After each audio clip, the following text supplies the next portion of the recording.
Dan sekarang waktunya jatuh lagi. Tapi tak ada korban. Maka tanah menuntut, dan kiriman itu datang. Sargani menelan ludah. Semua terasa terlalu cepat masuk ke dalam kepalanya. Siapa yang tahu ini selain panjenengan? Tanyanya.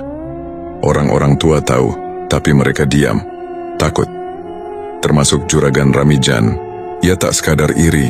Ia tahu tanahmu disumpahi berkah, dan ia ingin memilikinya atau menghancurkannya.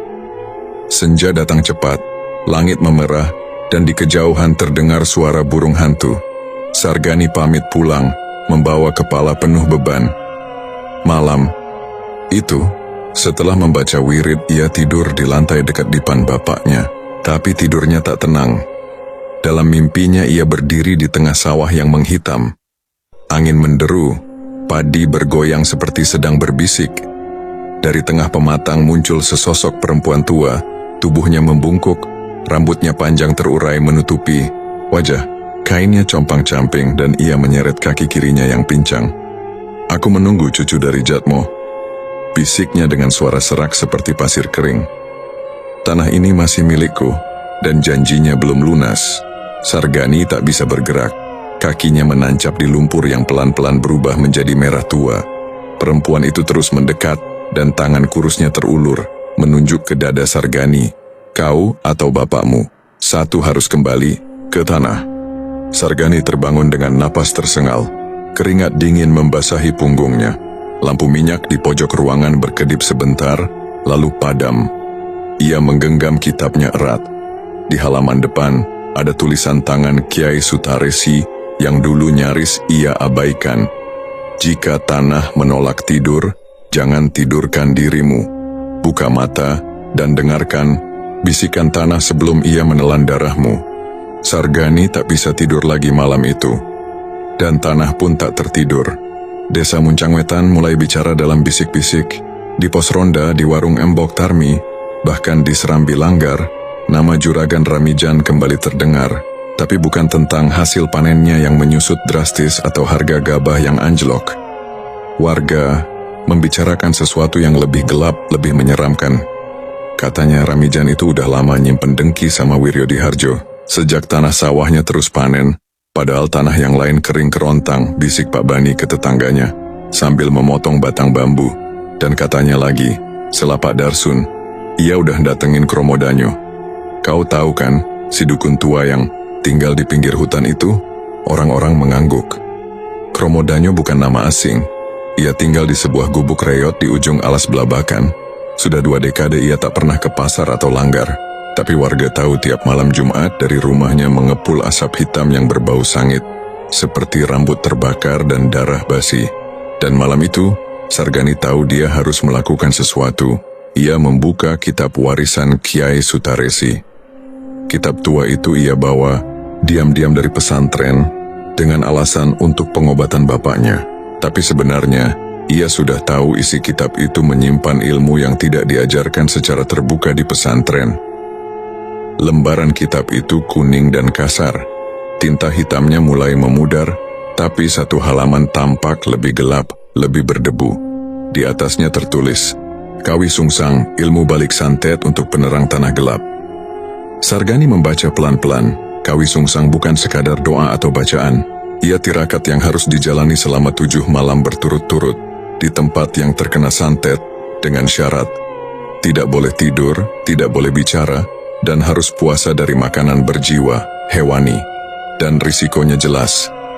Barang siapa yang lemah, ruhnya akan diserap tanah lebih dulu daripada santet yang dibalikkan. Sargani menutup kitab itu perlahan. Ia menatap keluar jendela. Angin berdesir dari arah sawah, membawa bau lumpur dan aroma anyir samar yang entah dari mana datangnya. Bulan belum sempurna, tapi cukup terang untuk melihat jalan pematang. Malam itu selepas Isya, Sargani berjalan ke tengah sawah milik bapaknya. Ia membawa lampu tempel, kendi berisi air doa, dan lembaran kertas dari kitab yang sudah ia salin ke kertas daun lontar. Ia duduk bersila di tengah petak yang paling subur. Tempat padi masih berdiri tegak dan daun-daunnya bergemerisik lirih, seperti orang membaca zikir. ia memulai tirakatnya. Mulutnya komat kamit membaca kalimat pembuka, lalu melanjutkan bacaan kawi, sungsang. Angin tiba-tiba berubah arah. Udara menjadi lebih lembab, lebih berat. Daun-daun padi seakan menunduk satu persatu, hingga ia merasa seperti dikelilingi para makhluk yang tak terlihat. Pada jam pertama, tak ada yang aneh, selain suara jangkrik yang lebih nyaring dari biasanya. Tapi memasuki jam kedua, lampu tempelnya tiba-tiba berkedip, lalu mati. Ia menyalakannya lagi, tapi tak bertahan lama, gelap. Hanya remang bulan yang menuntunnya, kemudian terdengar langkah, seperti seseorang berjalan di air dangkal. Sargani diam, tak boleh bicara, tak boleh takut. Ia hanya mempererat duduknya dan melanjutkan bacaan. Langkah itu makin dekat. Lalu, dari balik bayangan pohon pisang di pinggir sawah, muncul sosok samar. Tubuhnya bungkuk, dengan kain hitam yang menutupi separuh wajah. Tapi Sargani bisa mengenali bentuk tubuh itu, kecil, tua, dan bau dupa gosong. Dukun Kromodanyo. Lelaki tua itu tak bergerak. Ia berdiri diam seperti menunggu sesuatu. Sargani tetap membaca, meski tangannya mulai gemetar. Tiba-tiba, Kromodanyo mengangkat tangan, dan dari jarinya melesat asap hitam pekat ke arah Sargani. Asap itu menyatu dengan tanah, dan sawah di bawah Sargani bergoyang pelan, seperti perut makhluk besar yang hendak menelan. Tapi bacaan kawi sungsang membuat asap itu tak mampu menyentuh tubuh Sargani. Sebaliknya, tanah di sekitar tempat duduknya memancarkan cahaya redup kehijauan, membuat sosok Kromodanyo melangkah mundur. Sargani tahu ini bukan tirakat biasa. Ini perang antara tanah yang dimintai tumbal dengan tanah yang dilindungi. Jam demi jam bergulir. Embun mulai turun. Suara hewan malam berganti jadi kokok ayam di kejauhan.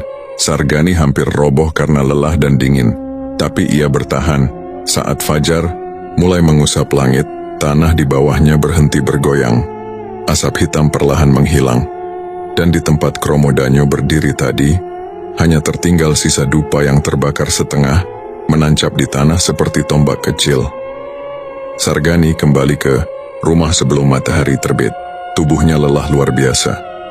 Tapi wajah bapaknya tampak lebih tenang pagi itu. Warna biru di tubuhnya mulai pudar, dan darah tak lagi keluar dari mulut atau hidungnya. Mbak Piem mengelus kepala anaknya sambil menangis pelan. "Gani, kau lakukan apa semalam?" Sargani hanya menjawab pelan, "Aku bicara pada tanah, Mak." Dan tanahnya mulai mendengar. Namun tirakat itu baru permulaan. 7 malam masih menunggu. Dan belum ada yang tahu apakah tanah akan menerima perjanjian baru atau menagih tumbal lama yang belum lunas. Pagi itu selepas ayam jantan berkokok untuk ketiga kalinya, langit desa Muncang Wetan mendung meski tak ada hujan. Angin terasa aneh, dingin tapi menusuk seperti napas seseorang yang tengah marah. Di dapur belakang, Mbak Sudarmi duduk sambil menumbuk daun-daunan ke dalam cobek batu, tapi matanya kosong menatap lesung, seakan tumbukan itu bukan untuk jamu, melainkan untuk mengusir pikirannya yang keruh. Sargani mendatanginya setelah memastikan bapaknya, Wiryo Diharjo, tertidur tenang di dalam kamar. Luka-luka lebam di tubuh bapaknya memang mulai surut, tapi hawa aneh masih menyelimuti rumah mereka. Suara desah napas di malam hari, bayangan samar di bilik tengah, dan bau lumpur yang datang entah dari mana, semuanya masih belum pergi. "Mbak," suara Sargani pelan, "sampean ndak cerita semua. Aku tahu. Ada yang belum terungkap." Mbak Sudarmi menghentikan tumbukannya. Ia menatap wajah keponakan tirinya itu. Wajah anak muda yang belum genap 25, tapi kini sudah memikul beban dari generasi yang lalu. "Aku ndak ingin kau tahu ini, Gan," ujarnya lirih. "Tapi tanah ini, rumah ini, semua yang kau lihat subur, bukan dari keringat semata." Sargani menarik kursi bambu dan duduk. "Dulu," lanjut Mbak Sudarmi, "kakek buyutmu, namanya Wasidi Kromo, adalah orang pertama yang membuka lahan sawah di sini. Tapi tanahnya keras, tandus, dan angker. Banyak yang mencoba, gagal. Sampai akhirnya, beliau ngelmu, nyepi di tengah sawah, 7 malam 7 hari.